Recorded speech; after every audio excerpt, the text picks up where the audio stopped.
Let's talk ROH. If you're a business owner, you know what ROI means, return on investment. Well, ROH means return on happiness. We trade constantly, right? We are active traders. For instance, we trade a leisurely morning for an extra maybe 20 minutes of sleep. We trade 40 hours of our time for a paycheck to make money, right?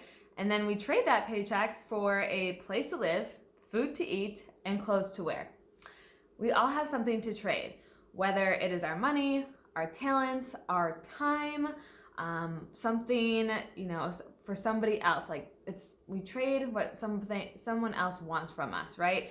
So what each of us hopes is that regardless of what we are exchanging, it's that the end result is that we're trading up, right? Because if you think about it on the opposite end, I'm sure you can imagine a time where you paid for that meal that you were really disappointed in, or you went to that movie and you realize the trailer is somewhat misleading, right? We constantly trade. And so my encouragement for you today is to figure out or make a list of things that is a trade up for you versus a trade down for you, right? Our goal is to be happier. Everybody wants to be happier. And I think it really starts with an awareness piece of what things you're willing to trade up or trade down for, or just being aware of that, right? So the Science of Happiness, the Happiness Journey book. I've done a certification through this program. So I'm a Science of Happiness trainer certified. And we talk about this concept of trading up and down. And so imagine you're involved in the following scenarios. So for instance, and these are just random examples, receiving a promotion at work gives you more money and improves status in the company, but longer work days and less family time. Are you willing to trade up to make more money? Or is that a trade down for you because the priority is to spend more time with your family?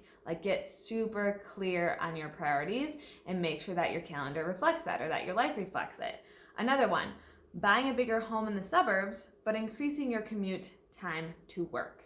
It's amazing, through this time right now, working remotely from home, I've realized how wonderful it is not to have a commute, right? Because I do get to spend more time with my family, because when I can log off, I'm right here at home with them. So again, get super clear, what's more important to you? The bigger house in the suburbs, or spending less time or taking time away from your family, whatever it may be, okay? Then the last piece is I challenge you to take a sheet of paper and draw a line down the middle of it like a T, and then put in one, decrease ROH, increase ROH, and make a list of things that would decrease your return on happiness. So for me, watching TV, it is distracting. Sometimes it does feel good, right? To just decompress and sit on the couch and relax. But I'd rather spend the time fueling my mind with a good book, getting outside, whatever it may be. So that would be a decrease on return of happiness for me. What is it for you?